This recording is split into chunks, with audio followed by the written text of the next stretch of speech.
riset bisnis dan ekonomi Indonesia. Setelah berkarya selama lebih dari 2 tahun dalam bidang riset, bisnis, dan korporasi, Economics kini telah resmi menapakkan kakinya dalam bidang pemberitaan bisnis secara online. Ditunjang jaringan riset di lebih dari 14 kota di Indonesia, kami menjadi salah satu media dengan kapabilitas terdepan di industrinya. Landscape New Normal telah mendorong para pelaku bisnis untuk melakukan inovasi, baik dengan memperbaiki kinerja maupun memanfaatkan tantangan ini untuk meningkatkan market share dan hard share. Sebagai media bisnis online, landscape yang menuntut kita untuk bergerak secara contactless, cepat, dan efisien ini justru merupakan peluang bagi Economics untuk semakin dekat dengan audiens dan semakin relevan dengan kebutuhan korporasi. Economics Research yang berbasiskan online dan offline kini menjadi salah satu pilar utama grup kami.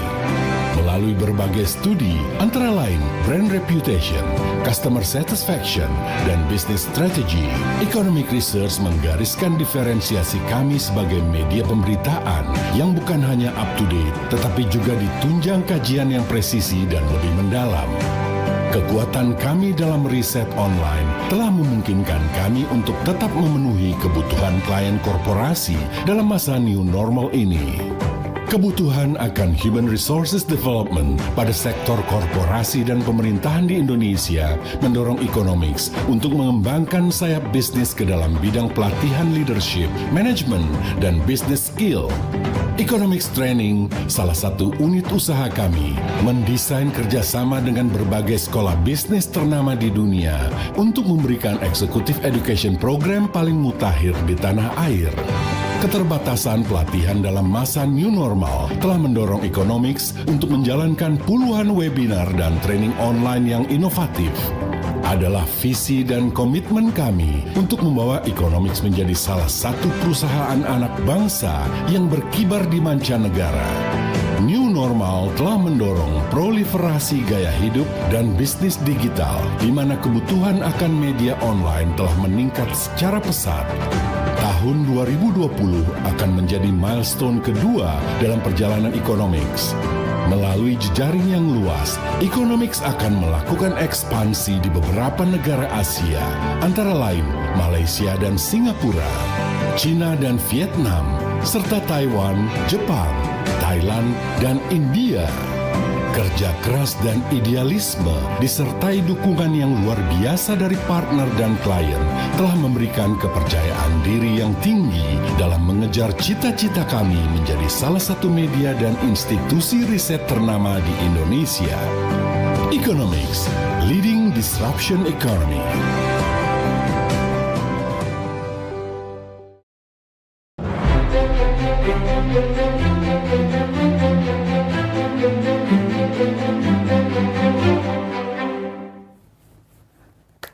Thank you, Mas MC, Mas Glenn, sudah sore hari ini diberi kesempatan untuk memberikan speech di acara CSR Brand Equity Awards 2021 yang memasuki tahun kedua saat ini. Bismillahirrahmanirrahim. Assalamualaikum warahmatullahi wabarakatuh. Selamat siang, salam damai sejahtera untuk kita semua. Om Swastiastu, Namo Buddhaya, salam kebajikan, salam sehat, dan selamat puasa untuk yang merayakan ibadah puasa pada sore hari ini. Pertama-tama marilah kita ucapkan puji syukur kehadirat Allah Subhanahu wa Ta'ala yang mana telah memberikan rahmat ya kepada kita semua sehingga kita dapat berkumpul secara online pada hari yang cerah ini dalam keadaan sehat walafiat. Amin. Sebelum saya memulai membuka acara sore ini, jangan saya menyapa tamu undangan satu persatu. Ya, seperti yang tadi di awal disebutkan MC. Yang pertama, saya mohon maaf, tahun lalu biasanya Bu Siti Nurbaya Bakar hadir di acara kami. Mungkin karena online jadi beliau kurang tahu ya, tidak bisa hadir. Beliau berhalang hadir. Tadi pagi sih masih ada sinyal-sinyal beliau hadir, ternyata beliau tidak hadir. Lalu yang kedua nanti ada Bapak Abdul Halim Iskandar selaku Menteri Desa, PDT, dan Transmigrasi yang nantinya diwakili oleh Ibu Herlina Solistiorini selaku Direktur Jenderal Pengembangan Ekonomi dan Investasi Desa PDT dan Transmigrasi. Terima kasih Ibu Herlina. Assalamualaikum. Salam kenal Bu. Terima kasih sudah hadir di acara kami. Nanti juga insya Allah ini mendadak Bu Tri Risma hari ini dipanggil Presiden, tapi jika rapat dengan Presiden selesai dengan lebih cepat, insya Allah nanti akan menyusul di acara kami secara online, mungkin sebelum atau ketika awal berjalan, nanti Ibu akan sedikit memberikan speech-nya. Dan tentu saja pembicara pada sore hari ini ada sahabat saya, my good friend, Agus Masud, Presiden Direktur Pertamina Foundation. Terima kasih Mas, sudah hadir Mas, sudah di acara kami. Dan saya lihat tadi ada Ibu Inge, apa kabar Bu? Dari Bank Sentral Asia, Mbak Lulu, Askrindo, ada Pak Wahyu Wibowo yang minggu lalu kita ketemu Pak di acara-acara langsung dari Jasara Harja. Saya lihat juga ada Pak Agung dari PT Pupuk Kujang. Dan tentu saja sahabat ekonomik, Pak Alex Mulya, Pak Arif Hatta. Dan yang saya hormati Ibu Bapak, Sistenbro, para CEO, para direksi, perwakilan perusahaan, praktisi CSR, media yang tidak dapat saya sebutkan satu persatu yang telah berkenan hadir pada sore hari ini. Dan tentu saya sampaikan terima kasih kepada Kementerian Desa, PDT, dan Transmigrasi, serta para sponsor yang telah mendukung terselenggaranya acara pada sore hari ini. Biasanya kalau saya buka acara ada sedikit pantun biar lebih rileks.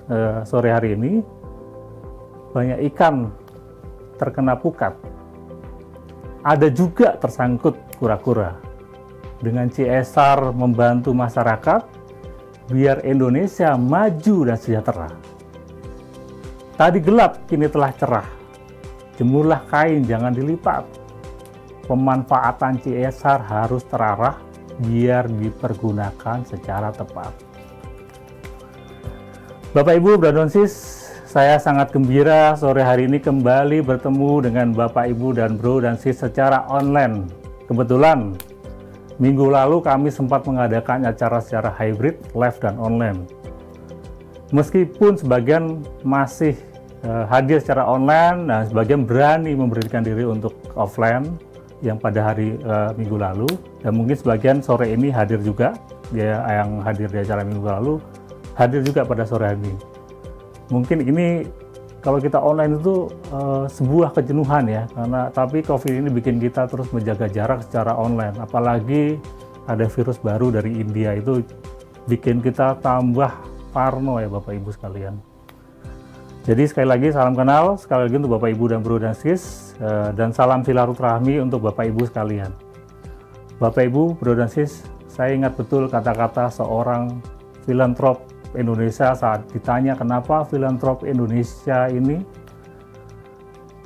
ia menjawab dengan sederhana, saya hidup di negeri ini, saya dibesarkan di negeri ini, jadi konsekuensinya saya harus mengembalikan harta yang diperoleh ke masyarakat Indonesia. Beliau merasa berhutang jasa dengan negeri ini. Saya sudah menikmati lunch sebelumnya, sekarang sudah waktunya saya mengembalikan atau membayarnya. Demikian kata filantrop itu. Artinya apa? Banyak para pengusaha, perusahaan yang peduli dengan negeri kita yang indah ini.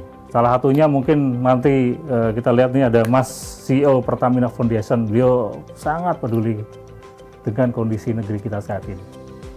Bapak Ibu, Bro dan Sis, bagaimana dengan konteks CSR? Kurang lebih ya memiliki logika-logika yang mirip-mirip juga. Perusahaan atau lembaga yang telah beroperasi sudah pasti melekat etik tanggung jawab sosial kepada banyak stakeholder, khususnya kepada publik. Pada kondisi COVID yang masih menjangkit saat ini telah melahirkan dampak sosial ekonomi masyarakat. Kualitas konsumsi masyarakat berkecenderungan menurun. Jumlah penduduk miskin pun berkecenderungan meningkat. Dan usaha mikro, kecil, dan menengah UMKM juga banyak yang terdampak. Data BPS menunjukkan jumlah penduduk miskin di Indonesia naik sekitar 5% pada tahun 2020. BI, Bank Indonesia, pernah menyampaikan sekitar 87,5% UMKM terdampak pandemi COVID, dan dari jumlah tersebut 93,2% terdampak negatif penjualan. Jumlah yang tidak sedikit. Artinya krisis ini nyata dan sudah berada di depan mata kita. Bantuan CSR perusahaan maupun pengusaha menjadi peluang recovery for Indonesia economy. Bapak, Ibu, Bro dan Sis sekalian, dalam kondisi seperti ini, kolaborasi antara pemerintah dan swasta menjadi hal yang sangat penting. Karena kita semua bersama, pemerintah memiliki program-program perlindungan sosial ekonomi seperti bansos untuk mendongkrak kualitas ekonomi Indonesia. Begitupun swasta, melalui CSR harusnya beriringan dengan target-target tersebut. Salah satu wujud CSR Economics yang saat ini melalui unit bisnis kami yaitu Indonesia Communication yang mendukung program Desa Digital dan Desa Wisata yang disosialisasikan oleh Kementerian Desa, PDT, dan Transmigrasi atau Kemendets dan saat ini sedang berjalan. Artinya program-program CSR harus diselaraskan untuk dukungan pemulihan ekonomi nasional karena inilah yang memungkinkan menyelamatkan Indonesia tidak terprosok lebih lanjut. Lewat Desa Digital ini, insya Allah denyut-denyut perekonomian tentu akan semakin membaik. Bapak, Ibu, Bro dan Sis sekalian, di samping visi mulia tentunya akan menjabat banyak message yang bisa tersampaikan kepada publik dan stakeholder. Efek samping dari aktivitas CSR tersebut tidak hanya pada lingkungan, tapi juga akan memberikan efek mantul kepada perusahaan, baik dari segi citra atau image, atau bahkan melahirkan konsumen loyal baru karena sejalan dengan CSR yang dilakukan perusahaan. Dalam perusahaan memainkan perannya tidak hanya berdampak langsung kepada perusahaan, tapi juga berdampak langsung kepada pemulihan ekonomi nasional. Semakin reputasi brand perusahaan terjaga dengan baik, maka akan selaras dengan upaya mengkatalisasi pemulihan ekonomi nasional. Bapak, Ibu, Bro dan Sis, perlu kita sadari konsumen mengalami pergeseran. Mereka tidak sekedar mengkonsumsi produk, tapi juga mulai melihat value yang diusung perusahaan yang memproduksi. Saat value atau nilai-nilai yang diusung tidak sesuai dengan nilai yang mereka yakini, tak segan-segan mereka akan meninggalkan produk atau jasanya. Salah satunya tercermin dari prioritas CSR yang dilakukan oleh perusahaan-perusahaan tersebut. Bapak, Ibu, Bro dan Sis, saya mungkin terakhir ada sedikit cerita tentang Pak Teddy Rahmat, founder Triputra Group, dengan Pak William Suryajaya, pendiri Astra Group. Pak Teddy hebat. Dia, kata Pak William, dia berhasil di Astra sebagai eksekutif dan berhasil di Triputra sebagai owner. Lalu apa, kata beliau? Yang harus dilakukan Pak Teddy adalah berkontribusi membangun masyarakat, kata Pak William. Mungkin pada masa itu seperti klise petua Pak William sang pendiri Astra. Namun setelah adanya kewajiban CSR bagi perusahaan, tampaknya nasihat tersebut bukan basa-basi. Apalagi di zaman media sosial seperti sekarang ini, semua mata boleh dibilang mengawasi kita. Sustainability sebuah perusahaan sangat tergantung pada kepedulian kita terhadap lingkungan tempat kita berbisnis. Bapak, Ibu, Bro dan Sis, The Economist melihat CSR harus selalu jadi bahan pembicaraan, selalu jadi bahan diskusi yang berkelanjutan. Isu-isu CSR harus selalu melambung di tengah pergulatan isu-isu lain. Semakin banyak dan besar alokasi CSR, akan semakin terasa nyata kehadiran perusahaan. Dalam kesempatan ini kami mengadakan webinar dengan tema CSR Activity Awareness dan CSR Image, yang kemudian nanti dilanjutkan dengan penghargaan kepada perusahaan-perusahaan yang terbaik dalam Indonesia CSR Brand Equity Award yang memasuki sekarang alhamdulillah tahun kedua. Kami sangat bergembira bisa bertemu lagi dengan Bapak sekalian, Bro dan Sis, dalam acara yang sangat baik ini. dan tentu saja dengan pembicara yang cukup kompeten yang sangat kompeten untuk membicarakan tema yang sangat konstruktif ini. Sekali lagi terima kasih atas kehadiran Bapak Ibu, Bro dan Sis di acara kami yang sangat sederhana ini. Nanti mungkin bulan depan saya akan buat cara hybrid lagi, jadi kita bisa bersilaturahmi secara langsung karena tak kenal maka tak sayang. Semoga acara ini dapat bermanfaat, terus membuat program-program CSR yang dapat membantu masyarakat Indonesia. Pohon beringin daunnya lebat, batang besi mudah berkarat. Untuk kerabat dan juga sahabat, selamat berpuasa, semoga kuat. Wassalamualaikum warahmatullahi wabarakatuh. Om Santi Santi Om, Namo Buddhaya, salam kebajikan, salam sehat, sampai ketemu lagi Bu.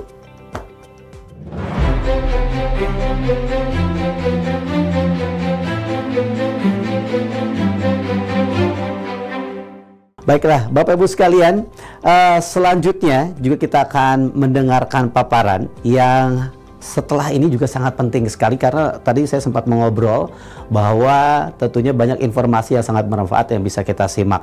Nah, berikutnya tentunya saya ingin mengundang tentunya dengan hormat kepada Ibu Harlina Sulistyorini selaku Direktur Jenderal Pengembangan Ekonomi dan Investasi Desa, Pembangunan Daerah Tertinggal dan Transmigrasi Republik Indonesia. Disilakan.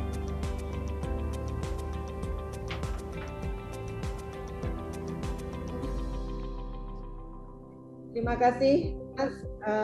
Yang terhormat Pak Bram, Founder and CEO di Economic, Pak Agus Masud, Presiden Pertamina Foundation, Pak Alex Mulya, Direktur Economic, dan tentu Bapak Ibu yang tidak bisa saya sebut satu persatu pada event yang hari ini.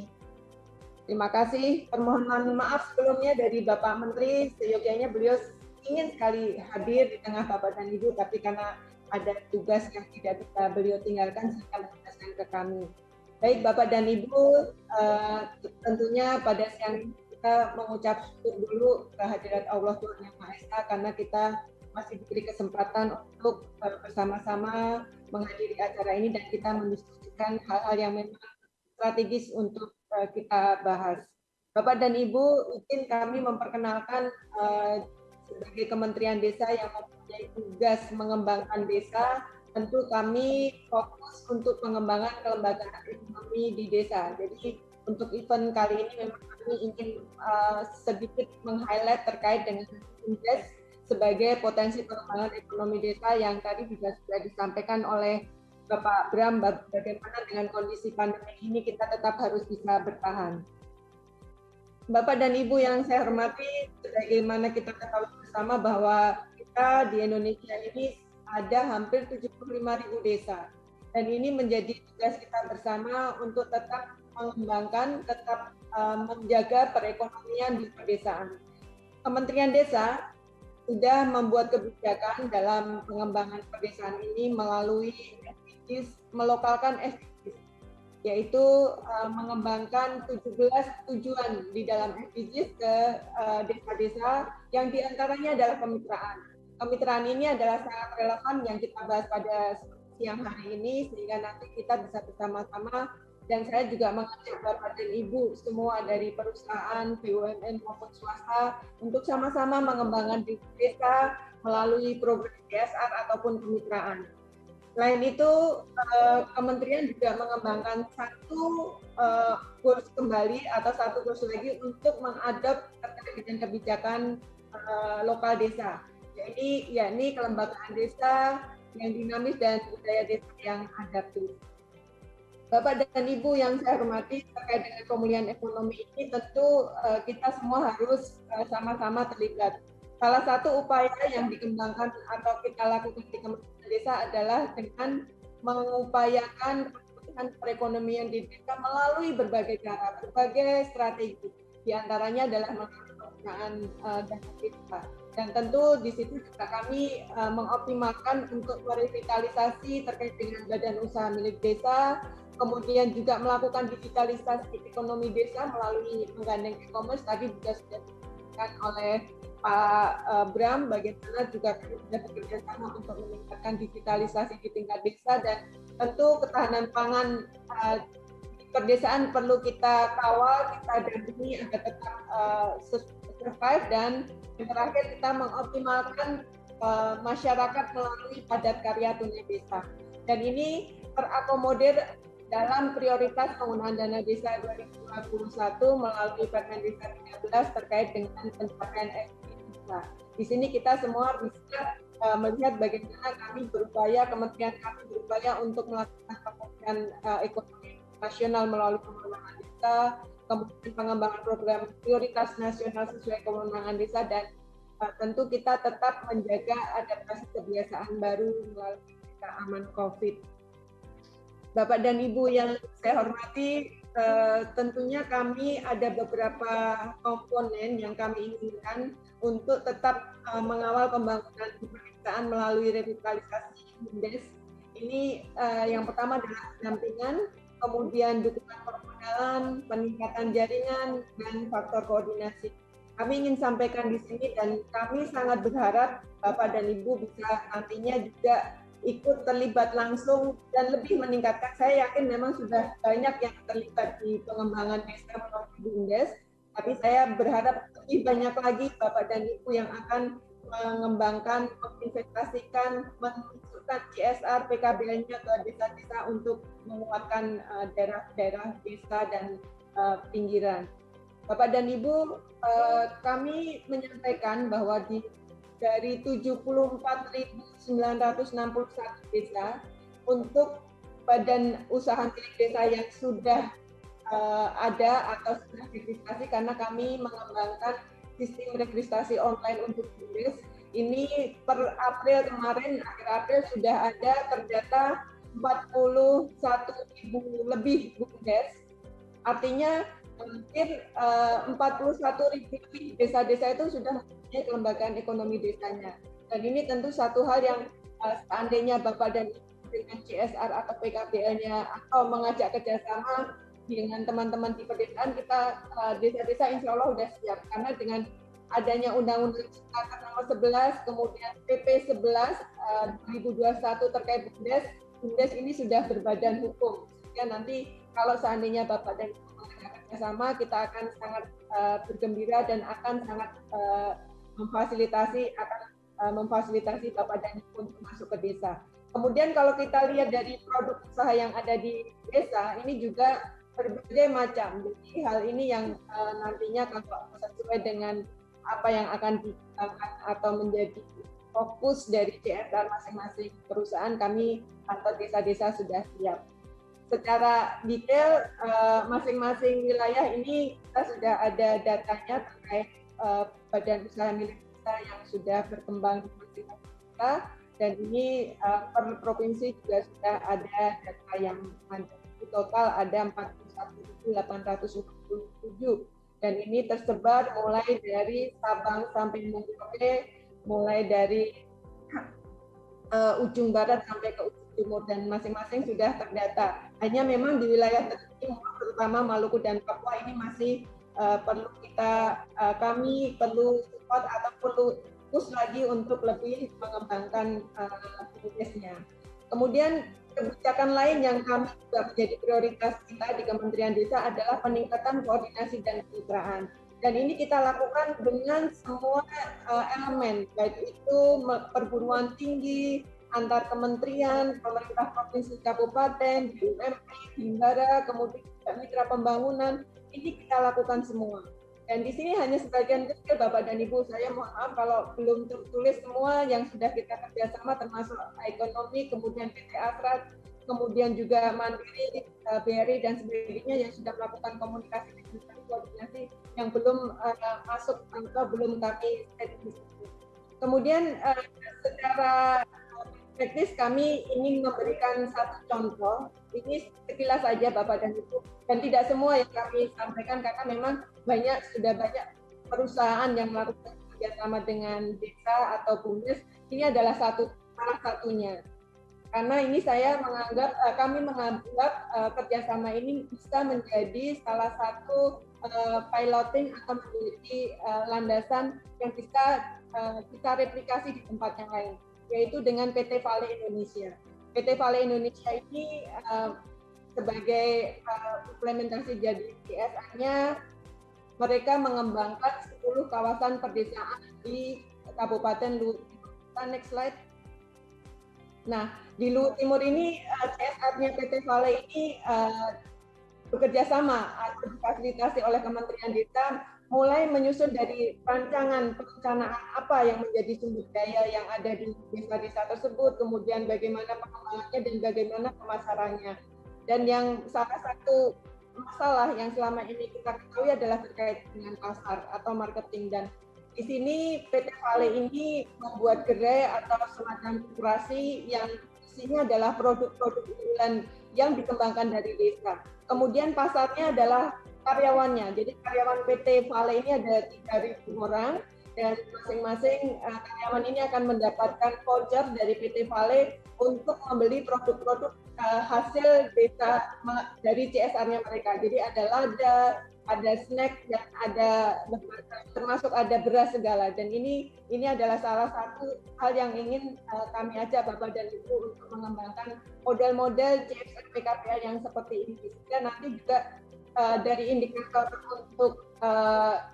untuk mengetahui keberhasilannya, kami melihatnya dari indeks peningkatan kategori desanya. Jadi apakah desa itu nanti bisa dari maju menjadi mandiri dan sebagainya, itu kita lihat dari situ. Kemudian kami juga melakukan kerjasama dengan Pupuk Kaltim. Ini juga kita lakukan kerjasama melalui Agro Solution Holistic Approach ini dengan PT Pupuk Kaltim, dan ini sudah dilakukan di 4 lokasi, dan memang ada kendala karena memang ada COVID ini. Perencanaan programnya mulai dari pendampingan on farm, kemudian off farm, kemudian fasilitasi akses permodalan, kemudian fasilitasi IT digital, bisa next, kemudian fasilitasi off taker, dan terkait juga hasilnya, market dari setelah produk ini dihasilkan. Kemudian Bapak dan Ibu juga ingin saya sampaikan bahwa selain dengan PKBL ataupun CSR yang sudah kita kerjasamakan, masing-masing BUMDes itu juga melakukan kerjasama secara mandiri. Sebagai contoh adalah di BUMDes Maju Mandiri, ini dia melakukan kerjasama baik menjadi agen BRI Link maupun kerjasama lain yang tidak mengikat, artinya sama-sama membuat keuntungan, tidak hanya CSR, dan ini juga dikembangkan. Dan kalau kita lihat di sini omsetnya sampai posisi kemarin Desember memang ada kendala setelah masa COVID ini sudah mencapai 12 miliar. Jadi ini yang menjadi salah satu poin bagaimana kita bisa mengembangkan BUMDes desa-desa melalui pengembangan kelembagaan ekonomi BUMDesnya. Kemudian dengan BUMN Shop, dengan BUMN termasuk dengan Pertamina, kita juga sudah mengembangkan kerjasama, dan ini mulai dirintis semenjak periode Ibu Rini, dan sudah mengembangkan BUMDes bersama baik dalam pemenuhan kebutuhan pokok maupun untuk kebutuhan yang lain-lainnya, termasuk turunan dari produk-produk yang dihasilkan oleh BUMN. Selain itu, kerjasama yang lain adalah ini sekilas adalah BUMDes bersama di Singosari. Jadi kami ingin menyampaikan dalam forum ini, BUMDes itu ada BUMDes dan BUMDes bersama. Jadi kalau BUMDes bersama ini adalah kerjasama antar desa yang membentuk satu BUMDes bersama, dan ini merupakan satu skala ekonomi yang lebih besar dibandingkan BUMDes. Dan ini kami sudah melakukan beberapa kerjasama baik dengan BUMN, terutama BUMN dengan Pertamina juga, dan dengan BRI. Kemudian untuk proses digitalisasi, kita juga ada BUMDes yang sudah sangat advance menurut kami, karena mereka mengembangkan atau menyediakan terkait dengan penyediaan internet. Jadi mereka bekerja sama dengan provider untuk penggunaan atau memasarkan produk-produk internetnya, dan selain itu juga mereka mengembangkan produk-produk pertanian sebagai produk unggulan dari desanya. Bapak dan Ibu, jadi kalau kita melihat sebenarnya desa itu punya potensi yang cukup besar, bahkan untuk pemasarannya pun sumber daya manusianya mereka sudah cukup inovatif. Ini kita bisa melihat ada produk-produk BUMDes yang sudah dipasarkan melalui media digital. Ini ada BUMDes Puri Mataraman di Jogja, kemudian juga ada BUMDesma di daerah-daerah yang lain. Kemudian juga selain itu ada produk-produk yang memang cukup signifikan dan mempunyai skala ekonomi yang menjanjikan.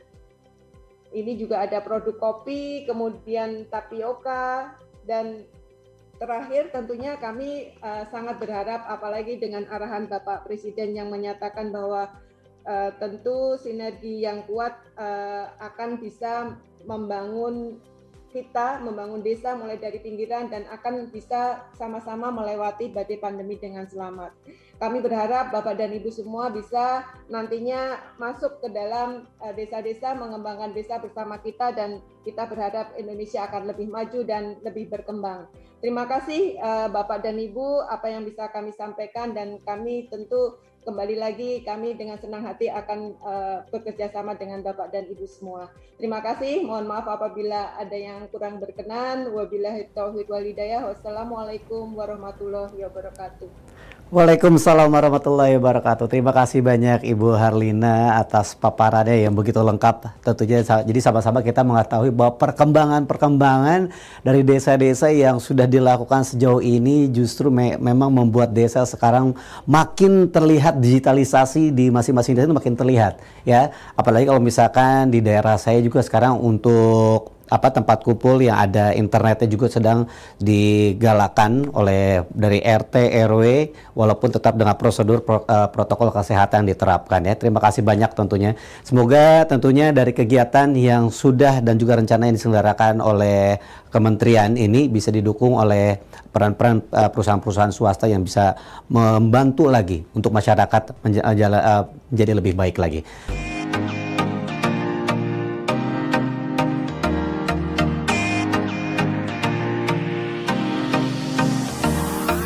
Dengan adanya program Kementerian Desa tentang pengembangan desa digital, Iconomics mendukung penyelenggaraan pemerintahan desa untuk mewujudkan smart society. Dari sisi pemerintah desa dapat mempromosikan daerahnya seperti kuliner, tempat wisata, dan lain-lain. Dapat melakukan komunikasi audio atau visual dengan warganya dan petugas daerah yang lain, mampu meningkatkan efisiensi dan produktivitas pelayanan administrasi ke masyarakat, dapat menyebarkan pengumuman kepada warga atau aparat yang lain, dapat mendukung gerakan nasional desa non-tunai, dan mendapat data warga yang akurat dan terupdate secara real-time. Dan bagi sisi warga desa dapat mengetahui posisi keluarga secara real-time. Warga desa juga menggunakan radar donor secara real-time, mendapatkan kartu warga cashless kurang dari 15 menit, dapat melapor gangguan atau bencana ke instansi terkait, dapat menyebarkan berita ke warga lain atau ke pemerintah desa. Tidak perlu lagi antri untuk menyelesaikan keperluan administrasi desa, dan dapat melakukan transfer dana tanpa perlu membuka rekening di bank. Smart Desa bertujuan untuk membangun Indonesia lebih baik dengan masyarakat yang sejahtera.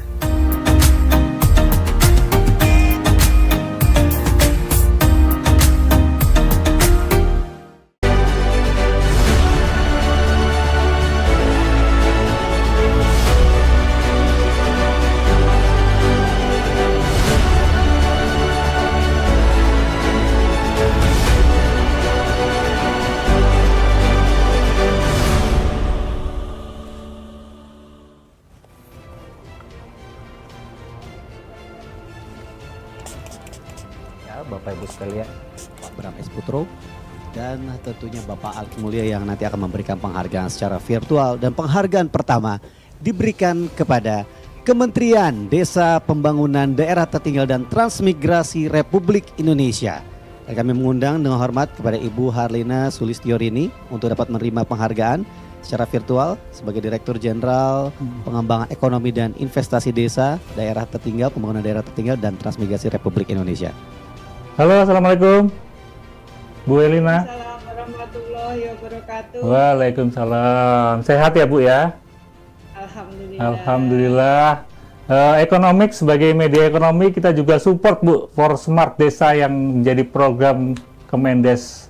Untuk ini kita memberi apresiasi penghargaan Leading Ministry in Promoting Social Welfare in Indonesia ya Bu. Selamat untuk Kemendes Bu. Monggo silakan Bu untuk glory speech-nya Bu.